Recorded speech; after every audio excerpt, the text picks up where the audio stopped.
ओम नमः शिवाय।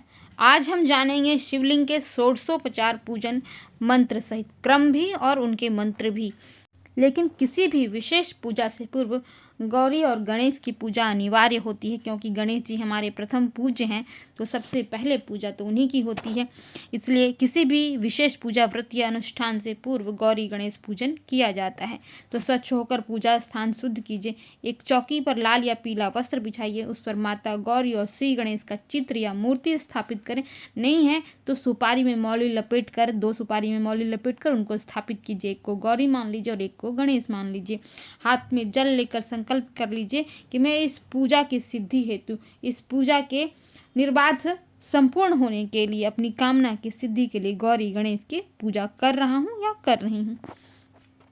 अब सरल विधि आप जान लीजिए। जल अर्पित कीजिए। ओम गम गणपते नमः। अक्षत, दुर्वा और पुष्प अर्पित करें। लड्डू या फल का नैवेद्य चढ़ा दीजिए। इसके बाद माता गौरी का पूजन कर दीजिए, उनको भी जल चढ़ाइए। कुमकुम, अक्षत और पुष्प अर्पित कीजिए। मिष्टान, फल और नैवेद्य चढ़ाइए। श्रृंगार की वस्तु चढ़ा दीजिए। उनके मंत्र या स्तोत्र का पाठ कर लीजिए, जप कर लीजिए। उसके बाद उनसे प्रार्थना कर लीजिए और फिर आप रुद्राभिषेक या कोई भी पूजा आप प्रारंभ कर सकते हैं। तो आज चूंकि शिवरात्रि विशेष है, तो भगवान शिव के षोडशोपचार पूजन का क्रम हम जानेंगे और मंत्र के साथ जानेंगे। तो आइए उस पर आगे बढ़ते हैं। पहला है ध्यान। सबसे पहले महादेव का ध्यान करेंगे। ध्यायेन नित्यं महेशं रजतगिरिनिभं चारुचन्द्रावतंसं रत्नकल्पोज्ज्वलांगं परशुमृगवराभितिहस्तं प्रसन्नं पद्मासीनं समन्तात्स्तुत्मर्गणैर्व्याघ्रकृतिं वसानं विश्वाद्यं विश्वबीजं निखिलभयहरं पंचवक्त्रं त्रिनेत्रम्। उसके बाद बोलिएगा ओम सांगाय सायुधाय सांब सदाशिवाय नमः ध्यानम समर्पयामि। और अगर ये मंत्र नहीं भी बोल पाते हैं, ओम नमः शिवाय मंत्र बोलकर बुलाइए भगवान शिव को, आवाहन कीजिए। आगच्छ भगवन् देव स्थाने चात्र स्थिरो भव यावत् पूजां करिष्यामि तावत् त्वं सन्निधो भव। ओम सांगाय सायुधाय सांब सदाशिवाय नमः आवाहनम समर्पयामि। ये जब भी आप कोई मंत्र पढ़ेंगे तो हाथ में अक्षत, जल और पुष्प अवश्य ले लीजिएगा और मंत्र की समाप्ति के साथ ही वो अक्षत, जल और पुष्प जहाँ भगवान शिव को बुलाना चाह रहे हैं वहाँ रख दीजिएगा। अब है आसन। दिव्य सिंहासनासीनं त्रिनेत्रं वृषवाहनम् इंद्रादिदेव नमितं ददाम्यासनमुत्तमम् इदमासनम् ओम सांब सदा शिवाय नमः। उसके बाद है पाद्यम आसन। जो भी आसन आपने उनके निमित्त रखा है वो आसन, वहाँ पे आसन पर वो पुष्प, अक्षत और जल चढ़ा दीजिएगा। पाद्यम महादेव महेशान महादेव परात्पर पाद्यम गृहाण मद्दत्तम पार्वती सहितेश्वर। ओम सांगाय सायुधाय सांब सदाशिवाय नमः पाद्यम समर्पयामि। पैर धोने के लिए जल चढ़ाना है तो सिंहासन के नीचे गिराइएगा। अर्घ्यम त्र्यंबकेश सदाचार जगदादि विधायक अर्घ्यम गृहाण देव स सांब सर्वार्थदायक। ओम सांगाय सायुधाय सांब सदाशिवाय नमः अर्घ्यम समर्पयामि। अर्घ्य के निमित्त जल चढ़ाइएगा। आचमनीयम त्रिपुरांतक दीनार्तिनाश श्रीकंठ शाश्वत गृहाणाचमनीयं च पवित्रोदक कल्पितम्। ओम सांगाय सायुधाय सांब सदाशिवाय नमः आचमनीयं समर्पयामि। स्नान और अभिषेक ये 7वां कर्म है। अब शिवलिंग का अभिषेक जल से या श्रद्धा अनुसार दूध, दही, घी, मधु, शर्करा से और अंत में शुद्ध जल से कीजिएगा। ओम नमः शिवाय मंत्र का जप करते हुए यथोपलब्ध सामग्री से आप भगवान शिव का अभिषेक कीजिए। उसके बाद आपको वस्त्र समर्पित करना है। सर्वाभूषाधिके सौम्ये लोकलज्जा निवारणे मयोपपादिते देव गृहतां वाससि शुभे। ओम सांगाय सायुधाय सांब सदाशिवाय नमः वस्त्रं समर्पयामि। अब है यज्ञोपवीत। नवभिस्तंतुभिर्युक्तं त्रिगुणं देवतामयम् उपवीतं चोत्तरीयं गृहाण पार्वतीपते। ओम सांगाय सायुधाय सांब सदाशिवाय नमः यज्ञोपवीतं समर्पयामि। अब है गंध, चंदन।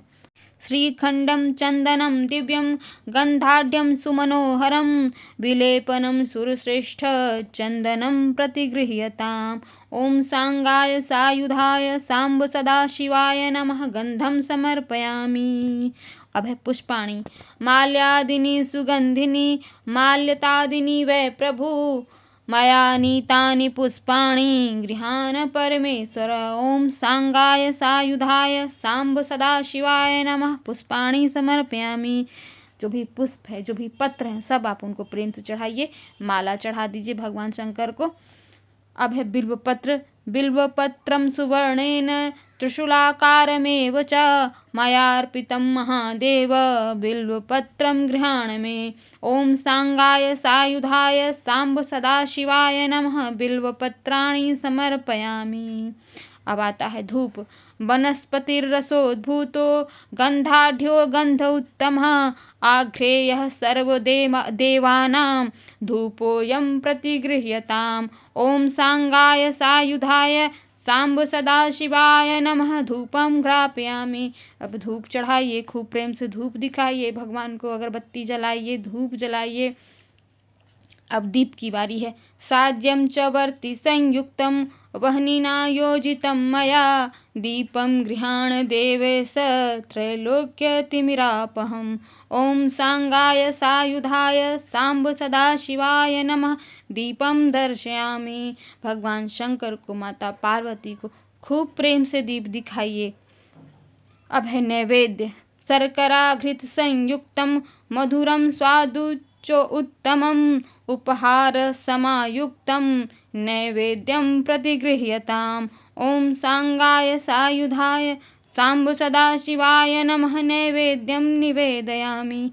नैवेद्य में ऋतुफल, मिष्टान, पुआ, पकवान, जो भी आपसे संभव हो खूब प्रेम से बनाइए, खूब प्रेम से भोग लगाइए। और नहीं तो यथोपलब्ध सामग्री से भी वो प्रसन्न हो जाते हैं। भाव आपका उच्च होना चाहिए, भाव में भक्ति होनी चाहिए। अब 16वां है तांबूल। पुंगी फलम महादिव्यम नागवल्ली दलैर्युतम एलाचूर्णादि संयुक्तम तांबूलम प्रतिगृह्यता। ओम सांगाय सायुधाय सांब सदाशिवाय नमः तांबूलम समर्पयामि। पान, सुपारी, लौंग और इलायची ये सब एक साथ रखकर, पान को तोड़ना नहीं है, पान के ऊपर सुपारी, इलायची, लौंग रख दीजिए और भगवान शंकर को निवेदित कर दीजिए। अब है नीराजन, आरती। आरती के लिए व्यवस्था कीजिए, दीप जलाइए या कपूर जलाइए, दोनों भी जला सकते हैं। कर्पूर गौरम करुणावतारम संसार सारम भुजगेंद्रहारम सदा वसंतम हृदयारविंदे भवम भवानी सहितम नमामि। यह श्लोक पढ़कर भी आप आरती कर सकते हैं, नहीं तो शिव भगवान की आरती तो है ही, उस आरती को पढ़कर भी आप भगवान शिव की खूब प्रेम से आरती कीजिए। अब है प्रदक्षिणा श्लोक। प्रदक्षिणा भगवान शंकर की आधी ही होती है।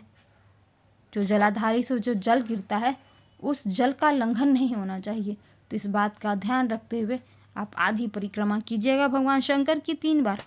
यानी कानी च पापानि जन्म जन्मांतर कृतानि च तानि सर्वाणि नश्यन्ति प्रदक्षिणा पदे पदे। और फिर दूसरा श्लोक भी इसका, पदे पदे या परिपूजकेभ्य सद्योश्वमेधाधिफल ददाति ताम सर्वपाप क्षय हेतुभूतां प्रदक्षिणां ते परितः करोमि। अंत में नमस्कार करिए और कहिए, हे महादेव हमारी पूजा स्वीकार करें, हमें सद्बुद्धि, सत्कर्म, शांति और शिव कृपा प्रदान करें। हर हर महादेव, नमः शिवाय। ये थी षोडशोपचार पूजन विधि। मंत्र के साथ लिख लीजिएगा, नहीं तो क्रम समझ लीजिएगा, क्रम नोट कर लीजिएगा। और शिवरात्रि के दिन इसी विधि से चारों प्रहर की पूजा करने से आपको धर्म, अर्थ, काम और मोक्ष सबकी प्राप्ति हो जाएगी। और सबसे है, किसी भी व्रत में रात्रि जागरण की बड़ी महिमा कही गई है, तो रात्रि जागरण करने का प्रयास कीजिएगा। और रात्रि जागरण करना है तो भक्ति करते हुए, मंत्र जप करते हुए, पाठ करते हुए, शिव भजन गाते हुए, संभव हो सके तो अवश्य करने का प्रयास कीजिएगा। अन्यथा प्रदोष काल की पूजा करके आप भगवान शिव से अपनी कामना, अपनी प्रार्थना कह लीजिएगा। इतना भी कर लीजिए इस समय में, ये भी बहुत है। तो वीडियो अच्छा लगे चैनल को सब्सक्राइब कीजिए, वीडियो को लाइक कीजिएगा और शेयर अवश्य कर दीजिएगा, क्योंकि पूजा विधि है और पूजा विधि के में क्रम का पालन अवश्य होना चाहिए। अगर कोई त्रुटि हो गई तो क्षमा प्रार्थना अवश्य कर लीजिएगा और कमेंट में हर हर महादेव अवश्य लिखिएगा।